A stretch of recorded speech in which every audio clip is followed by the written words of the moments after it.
नमस्कार दोस्तों, स्वागत है आप सभी को हमारे YouTube चैनल में। आपको EPS 95 पेंशन के बारे में जानकारी देने जा रहे हैं, जो अभी 10 मिनट पहले की खबर निकलकर सामने आ रही है। सरकार ने दिया बहुत बड़ा तोहफा और EPS 95 पेंशन पर निकलकर आ रही है बहुत बड़ी खुशखबरी।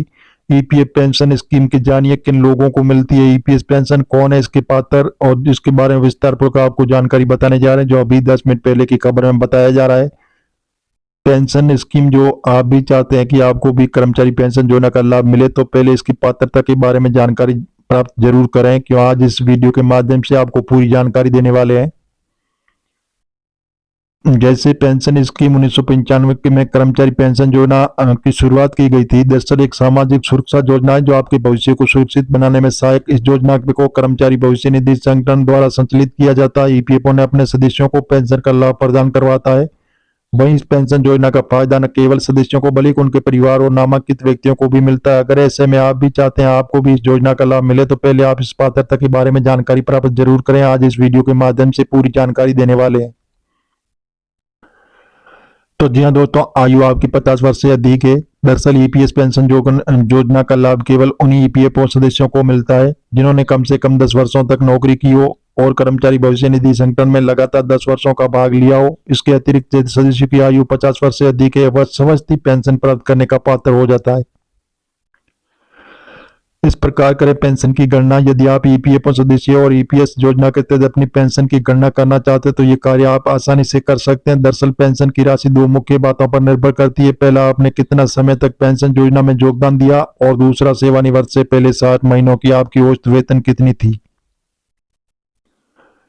तो जी हाँ दोस्तों, जानिए कैसे चेक करें। सबसे पहले आप EPF की आधारित वेबसाइट EPF गोइंग इन पर जाएं और ऑनलाइन सेवाओं का विकल्प चुनें और फिर EDLI के विकल्प का चयन करें। इस विकल्प को चुनने से पहले कैलकुलेट के उपयोग की विधि को समझें। उसके बाद EDLI पेंशन कैलकुलेट जैसे मांगी गई सभी जानकारियां दर्ज करें और पेंशन की राशि की गणना करें।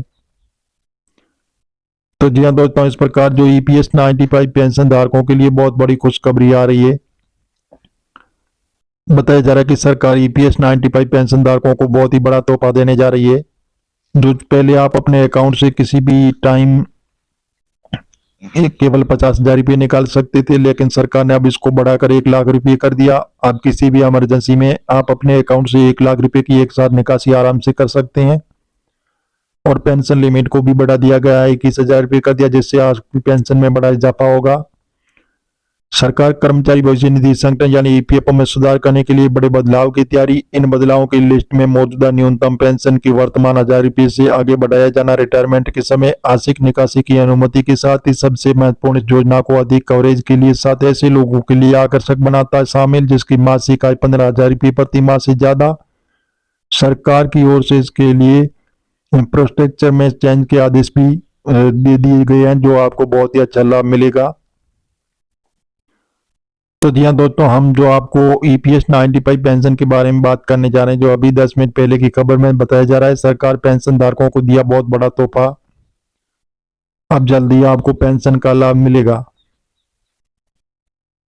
तो जी हाँ दोस्तों, जैसे पेंशन 95 पेंशन स्कीम में कर्मचारी की मृत्यु होने के बाद बच्चों को कितने साल तक मिलती है पेंशन, तो इसके बारे में विस्तार पूर्वक आपको जानकारी बताने जा रहे हैं। कर्मचारी की मृत्यु होने के बाद बच्चों को कितने साल तक मिलती है पेंशन। कर्मचारी भविष्य निधि संगठन कर्मचारियों के लिए कर्मचारी पेंशन योजना 95 के नाम से पेंशन योजना चलाया जाता है। कर्मचारी पेंशन योजना 95 बहुत फायदेमंद है। ये मुश्किल वक्त में परिवार को आर्थिक मदद करती है। अगर कर्मचारी भविष्य निधि संगठन में निवेश करने वाले किसी सदस्य की कारणवश मृत्यु हो जाती है, तो EPS 95 पेंशन स्कीम में कर्मचारी की मृत्यु होने के बाद बच्चों को कितने साल तक मिलती है पेंशन, तो देखें इसके बारे में विस्तार पूर्वक आपको जानकारी बताने जा रहे हैं। तो परिवार को आर्थिक परेशानी का सामना नहीं करना पड़ता। इसे EPS पेंशन योजना के तहत कर्मचारी की मृत्यु या उसके परिवार को कई लाभ मिलते हैं। आपको बता दें कि अगर किसी पेंशन भोगी की मृत्यु हो जाती है, तो उसकी पेंशन 50% उसकी विधवा विधुर को दिया जाता है। और EPS 95 पेंशन योजना के तहत अगर कर्मचारी की सेवा के दौरान मृत्यु हो जाती है, तो उसकी पत्नी पति को न्यूनतम पेंशन 1,000 रुपये प्रति माह पेंशन दी जाती है। इसके अलावा मृतक सदस्यों के बच्चों को भी 25 साल की उम्र तक पेंशन बाल पेंशन का लाभ मिल सकता है। तो जी हाँ दोस्तों, जिसमें बाल पेंशन योजना कहा जाता है, हालांकि इसके लिए कुछ शर्तें भी है। तो चलिए जानते हैं कर्मचारी पेंशन योजना के बारे में अधिक जानकारी विस्तार पूर्वक। पति पत्नी के अलावा दो बच्चों को भी मिलेगी पेंशन। सबसे पहले जान लें कि जब कर्मचारी भविष्य निधि के किसी सदस्य की मृत्यु होती है तो उसके पति या पत्नी को पेंशन मिलती है। इसके साथ ही उसके दो बच्चों को भी पेंशन मिलती है। उन्हें पेंशन तब तक मिलती है जब तक वह 25 साल तक के नहीं होते हैं। अगर मरने के बाद सदस्य के दो से ज्यादा बच्चे हैं तो पहला बच्चा 25 साल से बड़ा है तो सबके लिए भी नियम है। उदाहरण के लिए अगर किसी सदस्य के पहले दो बच्चों को ये पेंशन दी जाती है, सबसे बड़े बच्चे को 25 साल के होने से दूसरे बच्चे को पेंशन दी जाती है, दूसरा 25 साल होने के बाद तीसरे बच्चे को पेंशन दी जाती है, तीसरा 25 साल का होने के बाद चौथे बच्चे को पेंशन दी जाती है। इसी प्रकार बच्चों को पेंशन मिलेगी। विधवा पेंशन राशि का 25% है। बाल पेंशन आप सभी को बता दें, प्रत्येक बच्चे की पेंशन की राशि विधवा पेंशन राशि का 25% होती है। इसका मतलब है कि अगर मृतक सदस्य की पत्नी पति को 1000 रुपये पेंशन दी जाती है तो उनके प्रत्येक बच्चे को 250 रुपये पेंशन मिलेगी। अगर सदस्य का कोई बच्चा पूरी तरह स्थायी रूप से विकलांग है तो ऐसी स्थिति में उनका आजीवन पेंशन दी जाती है। तो जी हाँ दोस्तों, अप्लाई और पेंशन स्कीम में नामांकन ऑनलाइन भी कर सकते हैं। कर्मचारी भविष्य निधि वेबसाइट पर जाएं और कर्मचारियों के विकल्प का फिर सदस्य यूएन ऑनलाइन सेवा पर क्लिक करें और पासपोर्ट डालकर लॉगिन करें। तो जी हाँ दोस्तों, इस प्रकार ईपीएस 95 पेंशन धारकों के लिए सरकार देने जा रही है बहुत बड़ा तोहफा। बताया जा रहा है कि जल्दी आपके अकाउंट में जमा किया जाएगा पेंशन, वो भी 7500 रुपये के हिसाब से मिलेगी आपको पेंशन। तो बढ़ी हुई पेंशन आपके अकाउंट में जमा होगी तो इसी माह के अंत तक लगभग आपकी जमा हो सकती है और बढ़ा हुआ ब्याज भी आपको मिलेगा।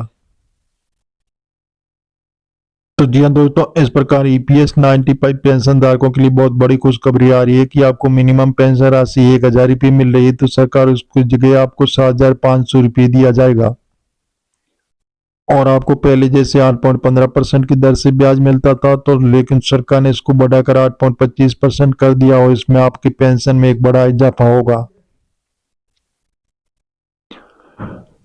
तो जी हाँ दोस्तों, इस प्रकार जो ईपीएस 95 पेंशन धारकों के लिए बहुत बड़ी खुशखबरी आ रही है कि सरकार देने जा रही है ईपीएस 95 पेंशन धारकों को बहुत ही बड़ा तोहफा, क्योंकि सरकार ईपीएस 95 के दायरे को और मजबूत करना चाहती है। इसलिए सरकार ईपीएस 95 पेंशन धारकों को बहुत ही बड़ा तोहफा देने जा रही है।